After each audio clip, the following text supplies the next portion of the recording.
Hi there, it's Jody Lawyer, holistic occupational therapist at Helix Healing Path. And today I thought we would talk about routines and the value of having a routine that you either implement every day or on a weekly basis, whatever that might be for you. But routines can greatly improve our health. And with this regularity, it helps us make sense of our world and make sense of life because we find this regularity can be very grounding for us, grounding for our nervous system, and very calming.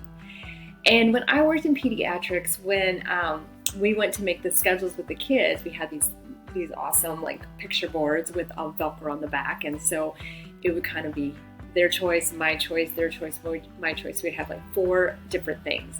And so the kids then got to pull it off the schedule when they were finished with that activity and they would put it on the back. And so in a sense, that's exactly what we do as adults. We might have our checklist, we have certain things that we do each and every day that help us ground and feel like we're ready to face the day. For me, I like to get up and get my workout done in the morning when I'm going to do that. And so I will do that, and then I come home and I shower and make my coffee and just have a little chill time. And then I get to my office and I do a meditation and I journal for a little bit before I see clients. And those are some things that I do to help me get ready for my day. And sometimes our routines can change over time as we start to add different things in, or we take away other things that maybe aren't adding as much value.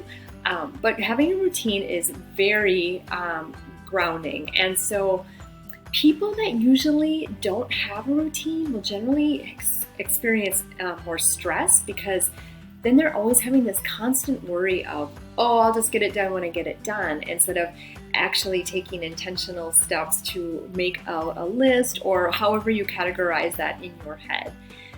People that don't have routines often get poor sleep because they're always playing catch up then with things that they didn't get done yesterday or on the to-do list. And some of that has to come with that obsessive compulsiveness that some of us have, where if we feel bad or we feel a little bit stressed if we don't get something done. Because remember, sometimes we can't always allocate the appropriate amount of time that some kind of a task or a project's going to take us. I know, for example, like, if I'm painting my house, let's say, or painting a room, and I think, oh, it's going to take me X amount of hours, and then you run into some kind of snafu where you have to like patch a wall or do something else that's going to take up that time. And so sometimes it's that kind of stuff that throws us off a little bit. We can't get everything done. But generally, people that do have a routine will get better sleep. Poor eating is another one, because unhealthy diets often take charge of, on the run kind of eating without making time in your day to actually carve out and make a good meal that will nourish your body. And so sometimes we go for things that are not such great options in terms of food. And then also, again, I was telling you about my workout routine, and I like to go to yoga in the evenings or late afternoon if I can. And but we have to be intentional about finding that time to work out. So this is where you either have to set an alarm, get up a little bit earlier, or however that is to get in and get your morning routine or getting your workout routine in. And that takes a little bit more planning and intentionality. So that will also help you if you can get into a routine of doing some kind of physical movement or activity. Because if you don't have that, people usually have poor physical condition. And then a lot of times we have this ineffective use of time. So, they say that when you have more on your plate, you actually get more done because you're always multitasking and you're pretty adept at getting some of these, lots of these little things done. And so when you have sometimes when you have those big open days where it's just like anything goes, do you ever find that you don't get anything done? And it's because we haven't really made good use of planning out that time. Now, I'm not saying that every single second of your spare day needs to be looked at in terms of I have to this, and this done. You can leave room for latitude and leave room for surprises or things to fill in.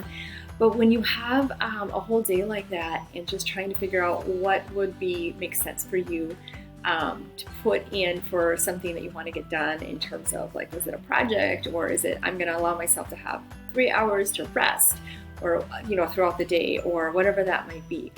But really making sure that you don't leave things unfinished because of poor planning. And routines can be really fun to implement. I mean, you can change it up and make it work for you in the way that's possible. But I think it's really important first for you to figure out what is important to you and what you want to get out of your day or your week, because for every person it's a little bit different. Some people don't see physical activity as a priority, but they might see their creative outlets as more of a hobby, and so, or more of an outlet. And so making sure that you're finding what is the thing that's going to fill you up. And also this ties into the lesson of depletion, and what part of the routine helps to actually add to your bucket so that it's filled up and not depleting you.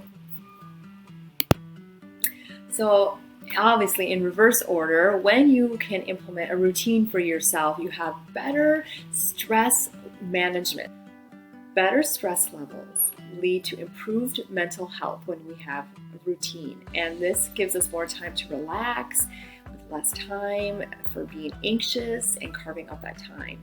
And a lack of healthy stress management techniques then can put you at greater risk for cardiovascular and heart disease and negatively impact your overall health. So that's why it's so important to have a routine and not just be flying by the seat of your pants all day long and all week long, and finding something that really grounds you into your daily life. You also will improve your sleep, and this again ties into the whole lesson I did before on REM sleep and getting enough of those REM cycles, because you leaves you refreshed when you have kind of an idea of like, oh, this is what happens the next day. And yes, we do have things that catch us by surprise, but we also have a pretty good idea of what we're going to do every single day, right? And so this helps you with your bedtime routine and gets you into a place where you have a little bit more mental sharpness, and you can increase your overall emotional well-being and your performance and your cognition and all of those really important pieces that happen when we get good sleep. And so just generally then better health is a result of just this little extra planning. And so setting the time, your alarm a little bit earlier, and maybe that means just 10 minutes so that you can just carve out a new thing that you want to add in. Like I remember when I was starting to meditate and journal, I had to set my alarm earlier and get up a little bit earlier so that I could try this out for size to see if it felt good for me. And so after I got used to that, I never went back. And so this has always been now part of my routine. And sometimes I change it up a little bit though, where I might journal during the day, or I might take a yoga class at a different day, or just something like that to kind of change up things to help me not feel so stagnant. Because even though routines are really great for us, it's also good to change it up a little bit so the brain has something new to chew on. Because when you because it helps you get a different perspective when you maybe do something in a different time frame of your day or on a different day of the week. And so you want to make sure that you're looking at that too, because you don't want to be stagnant in life. We always want to keep progressing and keep going. And setting this example of having a routine is also a way that you can be a good model for someone else. Then they may be just kind of watching what you're doing and just taking notice but not saying anything. And so this can really help with, having these routines help with self-esteem and motivation and just your overall health.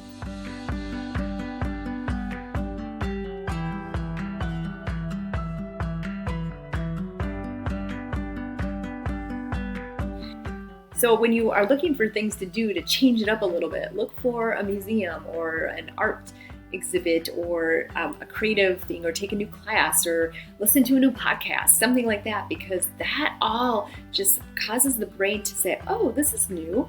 And that's where you see like new perspectives and new learning coming in. So that is a little bit on our lesson for routines, and I hope this was helpful. And if you want to reach out to me, please do so at jody@helixhealingpath.com or www.helixhealingpath.com. Thanks for watching and have a great day.